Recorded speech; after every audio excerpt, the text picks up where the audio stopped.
अहम और उसकी बेटी मीरा का जन्मदिन एक ही दिन आता था। अहम बहुत ही गरीब था। वो एक बड़ी जमींदार के घर पर माली का काम किया करता था। उसकी पत्नी गोपी लोगों के घर पर जाकर साफ सफाई का काम किया करती थी और वो दोनों दिन भर अपने अपने काम पर खूब मेहनत किया करते थे। उनकी एक बेटी थी जिसका नाम मीरा था। मीरा अब बड़ी हो गई थी। अब वो भी घर के छोटे मोटे खर्चे चलाने के लिए काम किया कर लेती थी, जैसे कि किसी की गाड़ी साफ किया करती थी तो कभी किसी की शादी ब्याह में काम कर लेती थी। इस तरह ये परिवार का गुजर बसर चल रहा था। मीरा और उसके माता पिता गरीब का जीवन जी रहे थे, जिसकी वजह से उसको कोई दोस्त नहीं था। एक रोज मीरा अपनी माँ गोपी के साथ घर पर थी और अहम काम पर गया हुआ था। तभी वहाँ दरवाजे पर एक दस्तक हुई। मीरा दरवाजा खोलने जाती है तो उसे वहाँ एक लड़की दिखाई देती है। वो उससे पूछती है, अरे तुम कौन हो? मैंने तो पहले तुम्हें कभी नहीं देखा। मेरा नाम नायरा है। मैं आज ही इस गांव में नई आई हूँ। कल मेरा जन्मदिन है और मैं गांव के सब लोगों को बुला रही हूँ। लेकिन आज से पहले तो हमें कभी किसी ने अपने घर नहीं बुलाया, वो भी दावत खाने के लिए।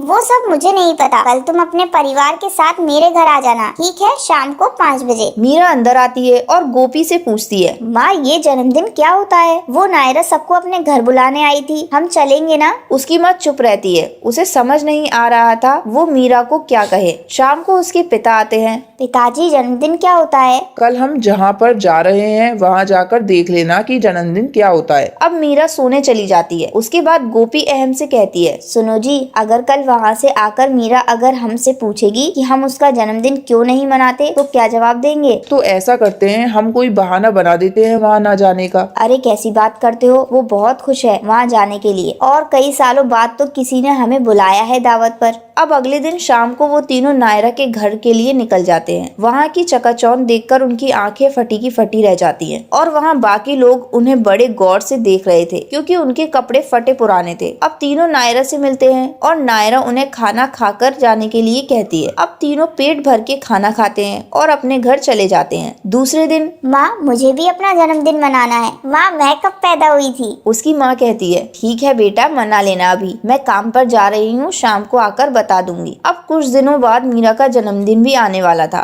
अब अहम और गोपी सोच रहे थे कि कैसे मीरा को समझाएं कि हमारे पास तो कुछ भी नहीं है उसका जन्मदिन मनाने के लिए। फिर एक दिन अहम जिस जमींदार के यहाँ काम करता था वो उससे कुछ पैसे उधार मांगता है। अहम उससे कुछ पैसे लेकर घर आता है। ऐसे ही दिन गुजर जाते हैं। आज मीरा का जन्मदिन था। आज मीरा बहुत खुश थी। वो जैसे ही सब गाँव वालों को बुलाने के लिए जाने लगती है तभी उसकी माँ गोपी उसे रोक लेती है और उससे कहती है, बेटा हम लोग बहुत गरीब हैं, हम सब लोगों को खाना नहीं खिला सकते। ये सुनकर मीरा गुस्सा हो जाती है और घर से बाहर चली जाती है। अब शाम को अहम मीरा जल्दी से काम से वापस आकर मीरा का जन्मदिन तैयार करते हैं। शाम को जैसे ही मीरा घर वापस आती है तो देखती है कि उसका छोटा सा घर बहुत सुंदर लग रहा था। उसके माँ बाप ने भी नए कपड़े पहने हुए थे। मीरा उसे उठाकर देखती है, उसमें नए कपड़े रखे थे। मीरा जल्दी उसे पहन लेती है और बहुत सुंदर लगती है। और फिर उसकी माँ उसकी पसंद का खाना लेकर आती है और तीनों मिलकर खाना खाते हैं। मीरा ये सब देखकर बहुत खुश होती है। ये है हमारी बेटी का जन्मदिन का केक। मीरा केक देखकर बहुत खुश हो जाती है। तो यही थी आज की कहानी। आज का सवाल ये है, मीरा के घर कौन आता है? अगर आपको पता है तो आप कमेंट सेक्शन में जरूर बताएं। वीडियो पसंद आया हो तो वीडियो को लाइक करें और चैनल को सब्सक्राइब करना ना भूलें। रात के करीब 10:30 बजे का टाइम था। ट्रैफिक बहुत ही कम हो गया था। इक्का दुक्का लोग ही पैदल चलते हुए ही दिख रहे थे। कभी कभी एक दो गाड़ी भी चलती हुई दिखाई देती। फिर चारों तरफ उसी तरह का सन्नाटा छा जाता। अचानक से धीमी धीमी बारिश शुरू हो गई थी। फुटपाथ पर लेटी गोपी पर बारिश की बूंदें पड़ी तो उसकी नींद खुल गई। ये बारिश कहाँ से आ गई? मुझे कहीं तो छिपना पड़ेगा, नहीं तो मैं भीग जाऊंगी। लेकिन बारिश अचानक से काफी तेज हो गई। गोपी ने इधर उधर देखा लेकिन उसे छिपने की कोई जगह नहीं मिली। वो लगातार भीगती जा रही थी। अचानक गोपी की नजर एक चाय की दुकान पर गई। फिर जल्दी से भागकर वहाँ खड़ी हो गई। मेरे कपड़े तो लगभग गीले हो गए हैं। इन गीले कपड़ों में ठंड भी लग रही है। गोपी खुद से ही ये बातें कर रही थी कि अचानक से दो शराबी बाइक चलाते हुए वहाँ आए। उसने चाय की दुकान पर ही अपनी बाइक रोक दी। फिर वो दोनों लड़खड़ाते हुए गोपी के पास आए। उन्हें देखकर लग रहा था कि वो दोनों शराब के नशे में थे। गोपी उन्हें देखकर डर गई।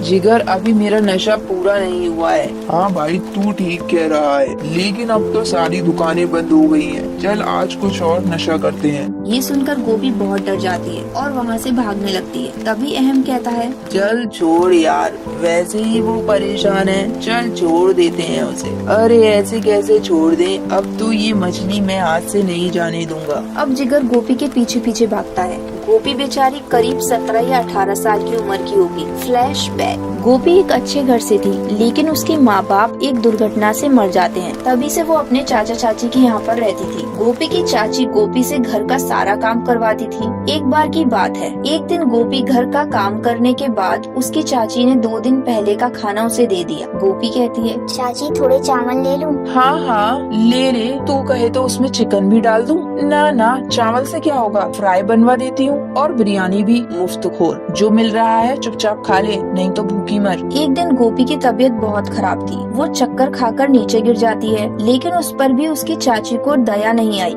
गोपी के चाचा के आते ही वो शुरू हो गई। देखिए जी, आप अपनी भतीजी को समझा दीजिए, पूरा दिन मैं घर का काम करती हूँ और ये किसी महारानी की तरह आराम और खाने में चाहिए इसे 56 भोग। अगर ऐसा ही चलता रहा तो मैं तो चली अपने मायके। उसकी बातों को सुनकर गोपी के चाचा का पारा चढ़ गया। गोपी तेज बुखार में थी। उसने जोर जोर से गोपी को मारना शुरू कर दिया। वो बेचारी फिर नीचे गिर गई, लेकिन इस बार उसने बड़ा फैसला ले लिया। मैं नहीं रहूंगी यहाँ पर, ये लोग तो राक्षस हैं, राक्षस। ये कहते हुए वो आधी रात को ही घर से भाग गई। गोपी भागते भागते एक रेलवे स्टेशन पर पहुंच जाती है और एक ट्रेन में बैठ जाती है। बस एक बार यहाँ से निकल जाऊँ, फिर कभी वापस लौट कर नहीं आऊंगी। गोपी दूसरे शहर में आ गई थी। तभी से गोपी अपना भीख मांगकर गुजारा कर रही थी, लेकिन आज फिर से उसकी जान के पीछे गुंडे पड़ गए।